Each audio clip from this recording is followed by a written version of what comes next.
Hello and I welcome you all on keystone classes. तो वैसे तो हमारी इस चैनल पे होती मैथ की वीडियो है, लेकिन मैंने पीछे कभी कहा था कि हमारी इस पे 5 वीडियोस जो आएंगी वो आपकी जीएस की आएंगी। तो उसी सीरीज में लास्ट वीडियो है जीएस की। 4 वीडियोस इस चैनल पे ऑलरेडी पड़ी हुई है, किसकी? जीएस से रिलेटेड। ठीक है, तो ये जीएस का हमारा जो है वो डे 5 है, यानी कि 5वीं क्लास जो है वो लास्ट क्लास इस पे होगी। इसके बाद जो भी फर्दर क्लास होंगी वो 4 तारीख से कंटिन्यू होंगी, 4 अगस्त से। मैं आपको थोड़ा सा बता देता हूँ, 4 अगस्त से कंटिन्यू होंगी। किस पे कंटिन्यू होंगी? वो होंगी हमारी कीस्टोन एसएससी वाले चैनल पे। ठीक है, कीस्टोन एसएससी वाले चैनल पे। और इसी सेम चैनल पे आपको जो ये वाली वीडियो है, ये वाली वीडियो भी अवेलेबल हो जाएगी, लेकिन ये वाली वीडियो आज इस चैनल पे अवेलेबल होगी और एक दिन के बाद 1 डे लेटर जो है वो आपको कीस्टोन एसएससी पे अवेलेबल हो जाएगी। ठीक है, तो अगर आप इस पे चैनल पे देख रहे हैं और आपको फर्दर जीएस के से रिलेटेड आपको चाहिए कंटेंट, तो आप इस वाले चैनल को ज्वाइन कर सकते हैं और आपकी 4 तारीख से इस पे कंटिन्यू क्लास हो जाएगी। ठीक है, क्वेश्चन नंबर, क्योंकि हम पहले 4 वीडियोस कर चुके हैं तो हमारा जो पीछे का सेट चल रहा था, ये जो पेपर हम कर रहे हैं, वैसे मैं एक्चुअल में आगे नहीं बताने वाला, लेकिन अभी मैं बता देता हूँ। ये आपका 20/6/2024 को डीएसएसबी वार्डन में जो पेपर आया था ये वो है। ठीक है, बिल्कुल लेटेस्ट पेपर है आपका। तो लेटेस्ट के क्वेश्चंस और उनसे रिलेटेड जितने भी क्वेश्चंस आपके बनते हैं वो सब हम यहाँ पे डील करेंगे। क्वेश्चन नंबर 11 देख लेते हैं। इस सेट के पहले 10 क्वेश्चन हम 4th नंबर की वीडियो में कंप्लीट कर चुके हैं। Which of the following rivers is also known as Singi Khamban. ठीक है, सिंगी खंबन के नाम से किस रिवर को नाम जाना जाता है? ठीक है, ये हमारी है सिंधु नदी। सिंधु नदी यानी कि इंग्लिश में हम इसे कहते हैं इंडस रिवर। ठीक है, तो अब इंडस रिवर के बारे में आपको और क्या क्या पता होना चाहिए? जगह की थोड़ी सी कमी मेरे को लग रही है। नहीं छोड़ो, कोई बात नहीं। अगर मैं इंडस रिवर की बात करूं तो इंडस रिवर के बारे में सबसे बेसिक बात जो हमें पता होनी चाहिए कि एक हिमालयन रिवर है। ठीक है, हिमालयन रिवर है। और हिमालयन रिवर जैसे ही हमारे दिमाग में आएगा, वैसे ही हमें ये पता होना चाहिए कि हिमालय से 3 प्रमुख नदियां जो है वो निकलती हैं। एक तो इंडस हो गई, दूसरी हमारी हो गई ब्रह्मपुत्र, और तीसरी हमारी हो गई गंगा। ये 3 रिवर्स जो हैं वो हमारी हिमालयन मेन रिवर्स हैं, जो हिमालयन रिवर सिस्टम के अंदर आती हैं।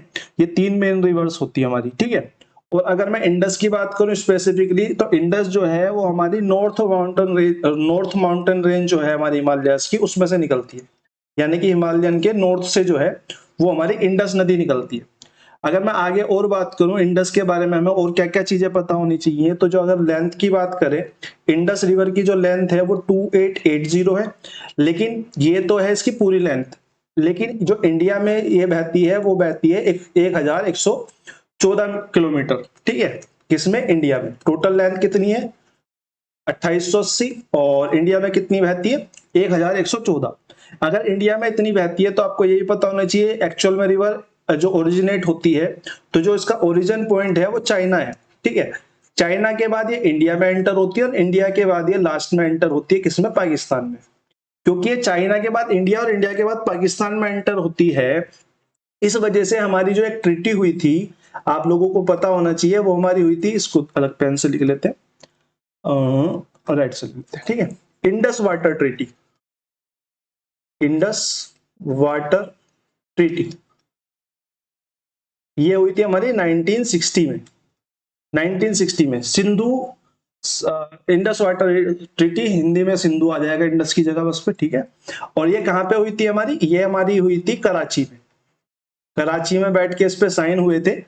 और ये भी क्वेश्चन आपका बनता है कि इंडस वाटर ट्रीटी पे जो साइन हुए थे वो एक्चुअल में हुए कहां थे? कराची पे हुए थे।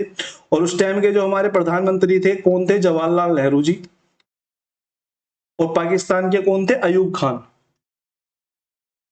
इनके बीच में ये ट्रीटी हुई थी। ये क्वेश्चन भी फ्रीक्वेंटली आता रहता है, क्योंकि इंडस का क्वेश्चन है तो इंडस के बारे में हम सब कुछ देखेंगे जितना उसके बारे में आता है। अगर मैं इसमें मीडिएटर की बात करूं, मीडिएटर की भूमिका किसने निभाई थी? मीडिएटर की भूमिका निभाई थी वर्ल्ड बैंक ने। ठीक है, वर्ल्ड बैंक इसमें मीडिएटर था। ठीक है, और अगर मैं बात करूं, अगर हमने ओरिजिनेट की बात करी है तो ओरिजिनेट से हमें एक पॉइंट हमें और पता होना चाहिए कि जो ओरिजिनेट होता है चाइना में होता है। और चाइना में कहां होता है? चाइना में एक जगह है बोखर चाकू, बोखरचू, बोखरचू, बोखरचू। ये इस जगह से ओरिजिनेट होती है, कभी बाई चांस क्वेश्चन बन जाए तो, ठीक है, वैसे बनता नहीं है बोखर चौक के ऊपर, ठीक है। और ये जो है ये ग्लेशियर है, ठीक है, जो हमारी हिमालयंस की जितनी भी रिवर्स हैं वो सब ग्लेशियर से निकलती हैं। तो ये ग्लेशियर है, कहाँ पे है, अगर आपसे नियर बाई लोकेशन पूछने लग जाए तो ये ग्लेशियर जो है वो आपका मानसरोवर लेक के पास है।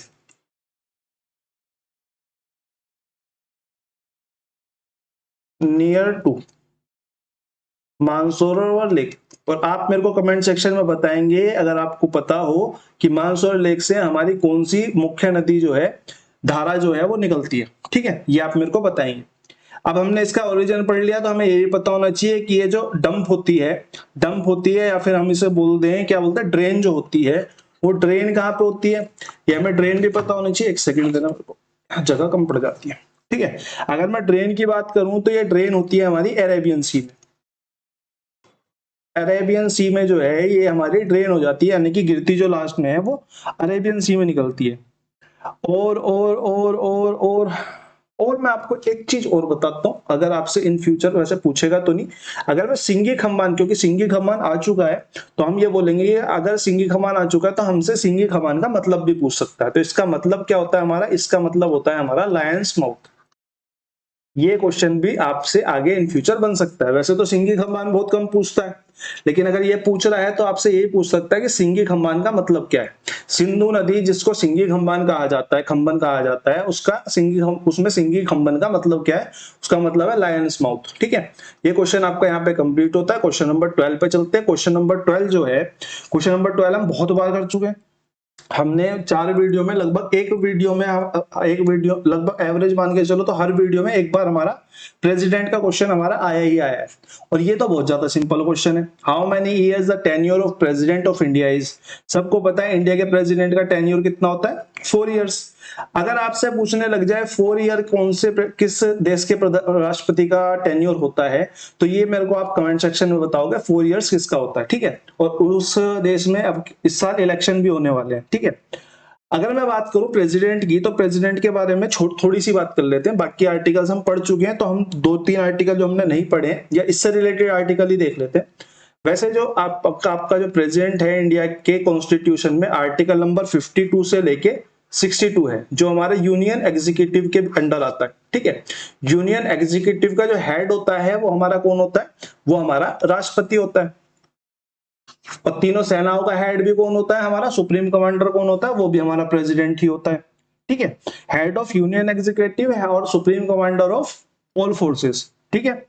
अगर मैं बात करूं जो उम्र वाला क्राइटेरिया है, ये कौन से आर्टिकल में है, तो हम बोलेंगे ये जो है वो हमारा आर्टिकल 56 में दिया हुआ है, टर्म ऑफ प्रेसिडेंट के नाम से, ठीक है। वहां पे लिखा हुआ है टर्म ऑफ प्रेसिडेंट जो होगी वो हमारी कितनी होगी, ये हमारा उसमें लिखा हुआ है। तो टर्म ऑफ प्रेसिडेंट हमारा किस में लिखा हुआ है, 56 में।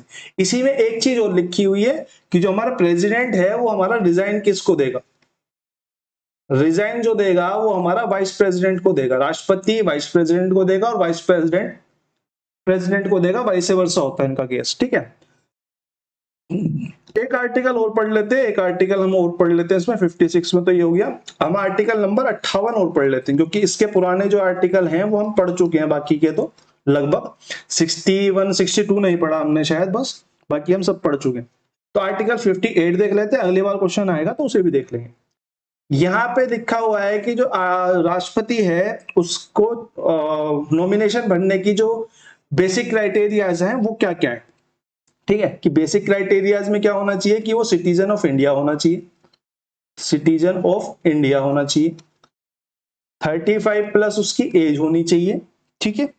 और क्या होना चाहिए, उसके पास वो सारी काबिलियत होनी चाहिए जो इलेक्ट होने में जो मेंबर ऑफ लोकसभा के पास होती है, मेंबर ऑफ लोकसभा के पास होती है, वो सारी की सारी काबिलियत होनी चाहिए जो मेंबर ऑफ लोकसभा के पास होती है, ठीक है। और एक note hold house of profit, note hold office of profit, कि किसी प्रॉफिट वाले पद पे जो है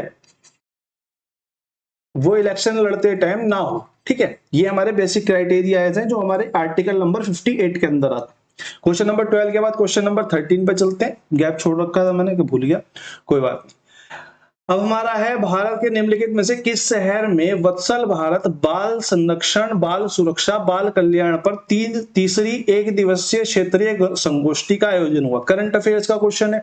करंट अफेयर्स को हम अलग से डील करेंगे, लेकिन फिर भी मैं, क्योंकि ये लास्ट ही वीडियो, थोड़ा सा बता देता हूँ। जो वत्सल भारत हमारी योजना है, वत्सल भारत जो हमारी योजना है, ये हमें कही दी गई है, इसने थर्ड बोल दिया, तो ये थर्ड वाली है। एक दिवसीय संगोष्ठी है, ये भी आपको याद रखना है, एक दिवसीय संगोष्ठी है। अब इसका जो आयोजन करता है वो मिनिस्ट्री कौन सी है? अगर मैं बात करूं वो मिनिस्ट्री कौन सी है, तो union ministry for women and child development जो है, इस मिनिस्ट्री के अंदर ये होता है, आयोजन जो होता है इस मिनिस्ट्री के अंदर आयोजन होता है। ठीक है। और अगर मैं बात करूं इसके जो कैबिनेट मिनिस्टर हैं, हमको सिर्फ इसके कैबिनेट मिनिस्टर वो देख लेते हैं। जो union ministry of women and child development के कैबिनेट मिनिस्टर हैं, वो हमारी कौन है मिनिस्टर? वो हमारी है अन्नपूर्णा देवी। अन्नपूर्णा देवी, ANN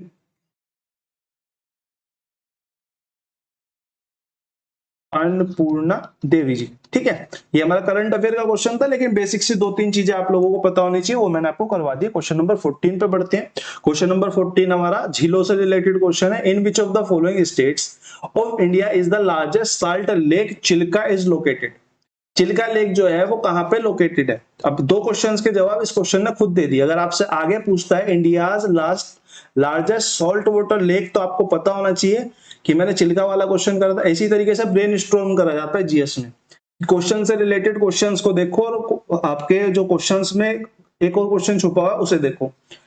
इंडियाज लार्जेस्ट साल्ट से लेक आपसे पूछने लग जाए, साल्ट वाटर लेक, तो हमारी चिल्का हो जाएगी। और अगर मैं चिल्का की बात करूं तो चिल्का जो है वो हमारी उड़ीसा में स्थित है। ठीक है। लेकिन इसका कुछ हिस्सा राजस्थान में भी आता है, लेकिन जब आंसर आता है तो आपका उड़ीसा ही आता है। ठीक है। और अगर मैं बात करूं, ये इंडियाज लार्जेस्ट होने के साथ साथ एशिया में भी लार्जेस्ट सॉल्ट वाटर लेक है। ठीक है। एशिया की भी largest salt water lake Chilka ही है। ठीक है। अगर आपसे पूछने लग जाए एशिया में लार्जेस्ट सॉल्ट वाटर लेक कौन सी है, वो हमारी चिल्का ही हो जाएगी। ठीक है। और अगर मैं चिल्का के बारे में बात करूं तो चिल्का झील जो थी हमारी, वो हमारी फर्स्ट रामसर साइट थी। फर्स्ट रामसर साइट थी। रामसर साइट के बारे में कभी हम बाद में जान लेंगे, लेकिन इसके बारे में हमको यहाँ पे सिर्फ इतना पता होना चाहिए कि फर्स्ट रामसर साइट कौन सी थी, वो हमारी चिल्का झील थी। ठीक है। पूरी एक लिस्ट है रामसर साइट्स की, हम उसको बाद में देख लेंगे। और मेरे को झीलों के बारे में क्या पता होना चाहिए? 2-3 फैक्ट जो मेरे को झीलों के बारे में और पता होने चाहिए, जैसे कि हम बोल दें गोविंद सागर लेक देख लेते हैं, क्योंकि ये बहुत आती रहती है, गोविंद सागर लेक। ठीक है। ये गोविंद सागर लेक जो थी वो 1976 में बनी थी। बनी सी थी से क्या मतलब है? लेक तो पुरानी होती है, क्योंकि ये जो लेक है वो आर्टिफिशियल है। आर्टिफिशियल है यानी कि डैम के जो पीछे पानी रुक जाता है उससे जो लेक क्रिएट होती है वो लेक है। ठीक है। अब किस डैम की वजह से क्रिएट हुई है? 1976 में हुई थी, आर्टिफिशियल लेक है। तो अगर मैं बात करूं किस पे है, तो मैं बोलूंगा भैया ये जो है ये सतलुज नदी पर है। सतलुज नदी पर है, सतलुज रिवर पर है। और कौन सा डैम है जिसके कारण ये क्रिएट होती है? तो ये भाखड़ा डैम। भाखड़ा डैम तो आपने सुना ही होगा। भाखड़ा डैम के द्वारा जो है वो गोविंद सागर लेक जो है वो क्रिएट होती है। ठीक है।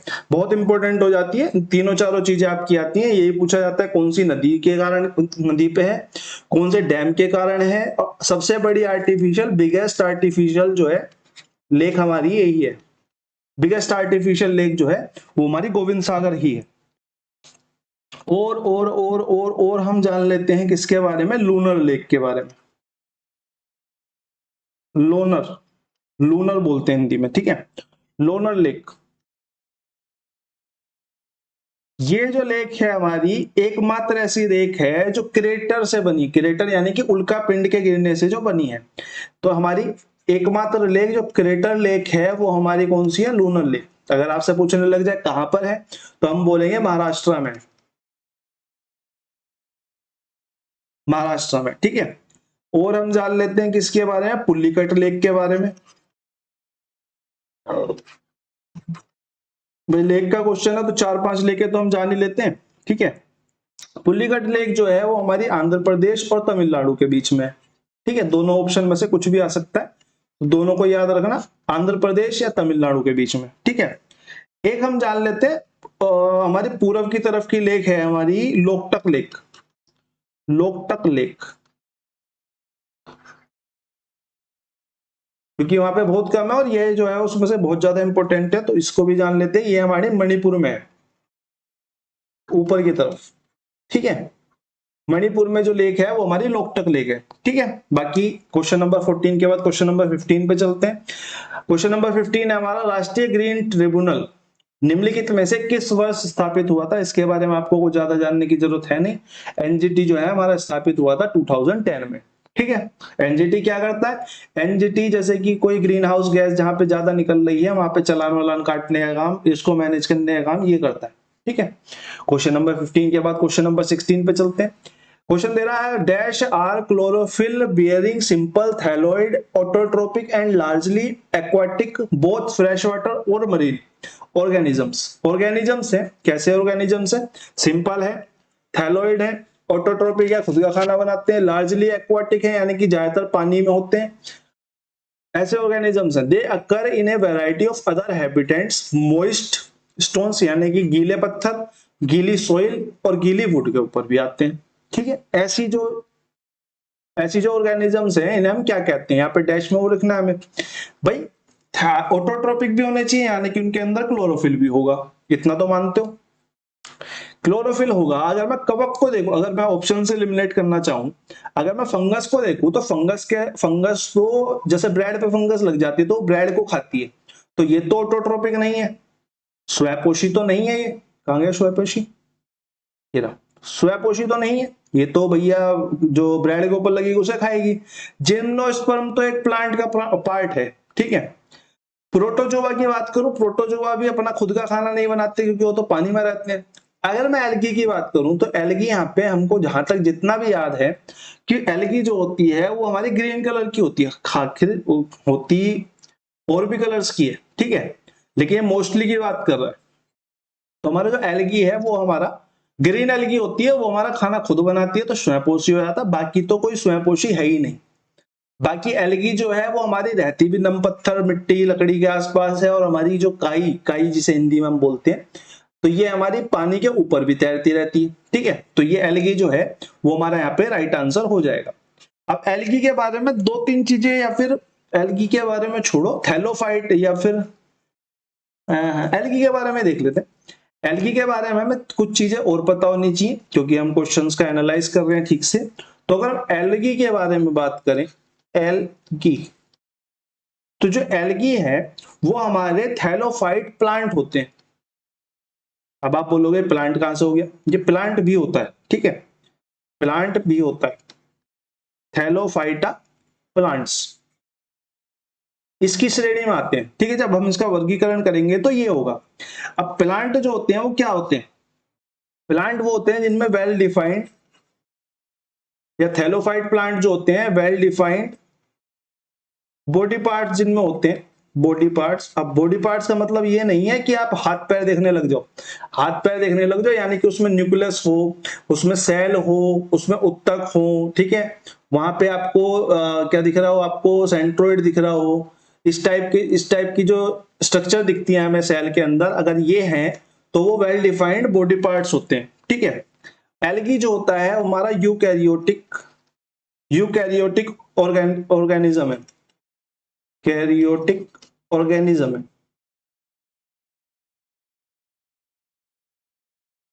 ठीक है, और यूकैरियोटिक ऑर्गेनिजम्स होते हैं और नॉन वोटाइल होते हैं, इधर उधर अपनी इच्छा से नहीं जा सकते। मल्टी सेलुलर होते हैं,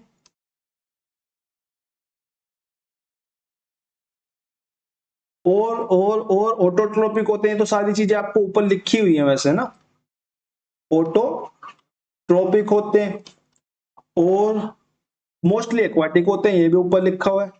तो अगर आपसे पूछने लग जाए कि एल्गी की विशेषताएं क्या हैं, तो इनमें से जो भी आपको ऑप्शन में दिखाई देगा, एक्वाटिक, सॉरी एक्वाटिक।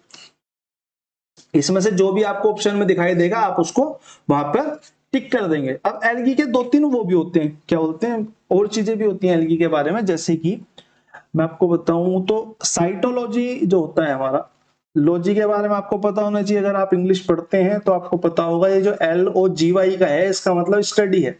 अब साइटो से हमारा क्या बनता है, एल्गी, और लॉजी से मतलब स्टडी, यानी कि स्टडी ऑफ एल्गी जो होता है वो हमारा क्या होता है, साइटोलॉजी, स्टडी ऑफ एल्गी। ठीक है, अब आप बोलोगे साइट PHYC से कैसे बन जाएगा एल्गी। ये जो एक्रोनिम्स होते हैं ना ग्रीक वर्ड से लिए जाते हैं मैक्सिमम, तो वहां पे इसका मतलब जो होता है वो एल्गी होता है। ठीक है, और मैं अगर बात करूं, एक हमारा होता है क्लोरोफाइसी, क्लोरोफाइसी। ठीक है, क्लोरो क्लो एक second, Chlorophyceae, Chlorophyceae, लोरोफाइसी।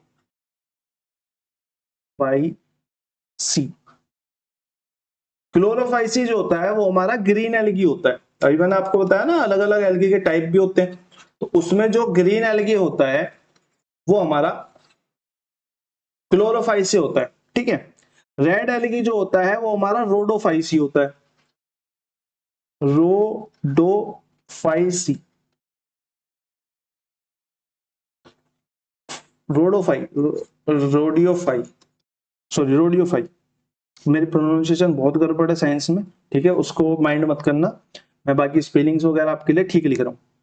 Red algae, अब हिंदी मीडियम के पढ़े हो तो इंग्लिश में थोड़ी सी गड़बड़ होती है, और बाद में थोड़ा सा रियलाइज हुआ कि साइंस तो इंग्लिश में ही ठीक रहती है, बायो केमिस्ट्री फिजिक्स, तो अगर आप फिजिक्स फिर भी छोड़ दो तो भी केमिस्ट्री और बायो जो है वो आपकी इंग्लिश में ही ठीक रहती है। एक हमारा होता है ये वाला फाइयो फाइसी, ये हमारा होता है ब्राउन एल्गी। ठीक है, और एक हमारा होता है यहाँ सबसे मेन हमारा जो होता है वो हमारा होता है साइनोबैक्टीरिया। ये बहुत मेन है क्योंकि ये आता है सबसे ज्यादा, साइनोबैक्टीरिया। ये हमारा होता है blue green algae, blue green algae.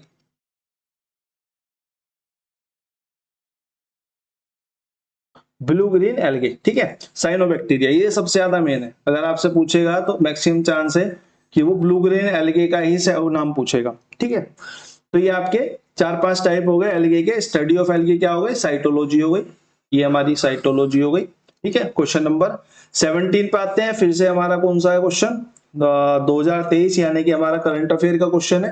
Current affair का क्वेश्चन है और ये भाषाएं मैं आपको पिछली क्लास में करवा चुका हूं, जिसने भी करी है आप सभी के लिए होमवर्क है। ये वाला क्वेश्चन आप अपने कमेंट सेक्शन में जवाब दोगे कि कौन सी भाषा जो है वो 8वीं अनुसूची में शामिल नहीं है।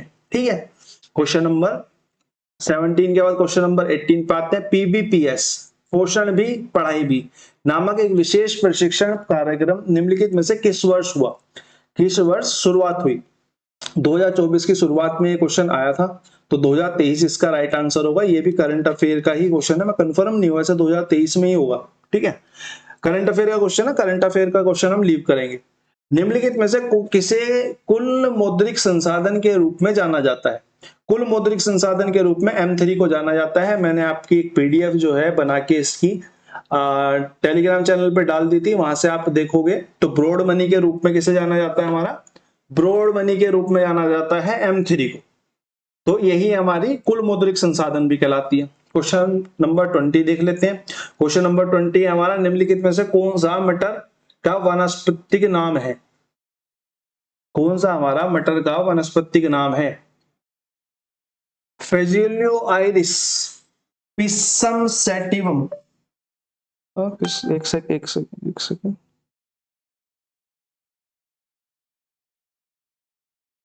सेकंड देना मेरे को।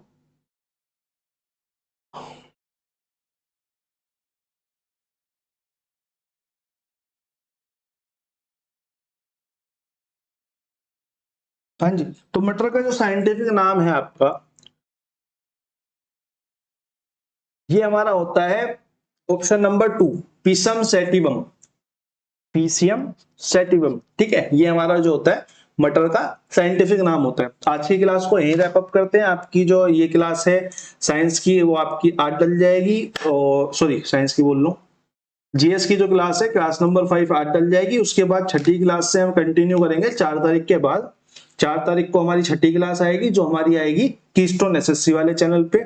आप वहां पे ज्वाइन कर सकते हो अगर आपको जीएस कंटिन्यू करनी है। बाकी मैथ तो हम इस चैनल पे कर ही रहे हैं। ठीक है, आज आपकी मैथ की क्लास नहीं आएगी, और क्योंकि मुझे कहीं बाहर जाना है तो वो मैं सारे रिकॉर्ड करके कल से लाइन अप कर दूंगा। ये वाली क्लास में इसी चक्कर में आज इस वाले चैनल पे डाल रहा हूँ। ठीक है, बाकी आप लोगों से मिलते रहेंगे। धन्यवाद।